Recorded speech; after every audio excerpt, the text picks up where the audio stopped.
Hello viewers, welcome back to K Job's Views. I am excited to talk to you guys with this latest review. It is Tom Clancy's Without Remorse, the Amazon Prime movie featuring Michael B. Jordan. But as always, before we get into our reviews, I must make sure that you have liked this video, commented preferably, and definitely subscribe to my YouTube page where you can see more exciting reviews and content of books, shows, and movies. All right, so let's get started. So Tom Clancy's Without Remorse. Off the bat, this is a movie again featuring Michael B. Jordan. It's directed by Stefano Sollima. Also, Jodie Turner-Smith is in this. Guy Pearce is in this, and Jamie Bell rounds out the cast pretty much. Lauren London is also in this movie briefly. So the movie basically is about Michael B. Jordan plays John Kelly, who is a Navy SEAL CIA operative whose girlfriend, whose pregnant girlfriend is killed viciously, and his whole team is basically wiped out, right? So he's trying to figure out why. You know, it's your kind of classic action espionage kind of military themed movie. This one, you know, usually there's either going to be Koreans or Chinese or some South American country involved. If not one of those, Russia. So this one is a Russia one. So that's what Tom Clancy's Without Remorse. That is the billing of the movie. Again, I gave you the cast, I gave you the director, and now I want to get into this review. So Tom Clancy's Without Remorse. I actually, excuse me. I had like hair. I actually give this movie a solid B+. This was a good movie. I actually have no negative things to say about the movie. I give it a B+ just because it wasn't like, it didn't like, you know, change my life or anything. But it was a really good movie, very solid movie. I thought the directing was good. I thought the directing was really good in terms of like, keeping in mind smaller things like stumbles, or like there was one point where his gun gets kind of caught in his book bag strap, or one point where Jodie Turner-Smith's character kind of slips on a rug while fighting with a guy, and it kind of gets him to get the better of her. But it, you know, it makes sense because in real life that's the kind of thing that can happen. So I always love when movies do that, when you keep it real. You know what I'm saying? Like, things don't always work out the way they do in combat training. So I really enjoyed the direction of this movie. I also enjoyed Michael B. Jordan's acting. I thought, especially before he kind of realized, well, this isn't a spoiler. I was going to say there's a conspiracy, but we all know that any of these movies, there's always a conspiracy. So before he really discovers the conspiracy aspect of it, he really does a good job at he does a good job of playing a broken man who slightly might be going crazy. Like, realistically, the way he acts, I began to question his sanity in the movie, and that's good. Like, you know what I mean? You're doing a good job acting when you're doing that. So I think this movie did a good job acting. I think the direction of the movie was good. I thought there was enough action. It's funny, my brother, and I said this before, I want to start getting other people to do the reviews with me on this program, but my brother actually said that he didn't think there was enough action in this movie. I thought the action in this movie was just right. It started off strong. It had action the whole way through. I have no complaints. I think any more action in it would have been like a monster movie or a superhero movie, you know what I mean? Like, it had to have moments of non-action, and I think they were perfectly placed. Again, I just think it was a solid movie. I did question for a second, I was like, how is he holding his breath this long? But I do recall reading that Navy SEALs have to train to hold their breath for a really long time. So you'll see that in this movie. And I'm sure a number of people will probably be like,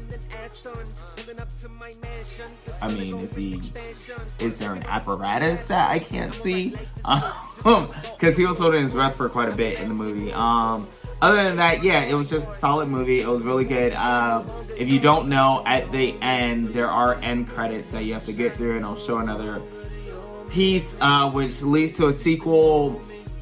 And you can see by my facial expressions, I'm not really feeling it. And it's not so much that I'm not feeling the sequel, because like I said, it was a solid movie. It wasn't, It didn't change my life. It wasn't groundbreaking or anything like that, but it was a very solid movie, very good movie. I don't feel like I've lost any time watching that movie, right?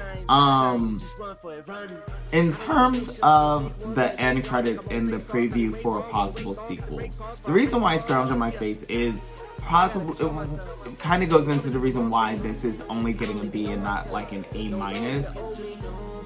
What turns out to be the story, and so this is spoiler alert, right? Because normally with a movie like this, there wouldn't really be spoiler alerts, but this is the spoiler alert, so to speak, and it also goes into the end credits preview for the next possible movie. The basic plot of the movie is that governments try to propagandize essentially a war. They try to make things happen so that countries go into war. And because there's this idea that war is good for the economy, which is actually proven. Like that's you go to economics 101 and they tell you that. So I didn't really get the plot so much because one, countries do that all the time, like in real life, and two, you're gonna set up an international team of people to stop governments from doing that, but you want the team to be okayed by the government. You want the team to be okayed by the same people who are doing the bad shit in the first place. So that's why I kind of was like I didn't.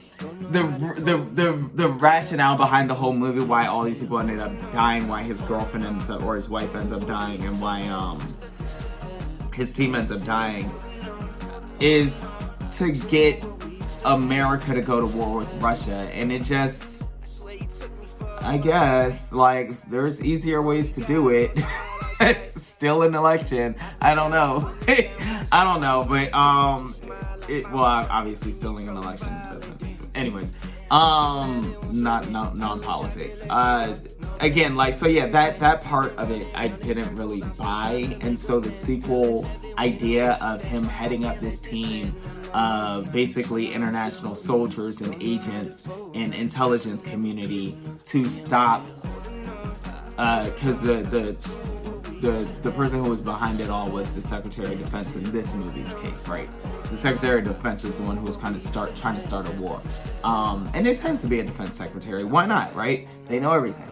The idea of setting up this international team of people to stop future defense secretaries or future government people from doing this kind of thing to set up a war, yeah, I just don't, this weak for me. Like, I guess that's what I'm saying. It's weak. It was weak. It was a weak point of the plot. It was a weak point in the movie. And it's a weak point of, like, an idea for a sequel. So, but that was the negative side. It took me like 2 minutes to get it out, right? But that was the only negative side. The rest of this movie I thought was great. Good movie. I'm usually not a big action thriller, military movie, but I gotta stop calling it military because it's really not military. But this was good. So it was a good watch, and I hope you guys enjoyed this review. I hope you either feel the same or feel differently. Feel free to use that comment button and let me know how you felt about this movie, and I will be back with you guys with more reviews. Thank you for tuning in, and always like, comment, subscribe. All right.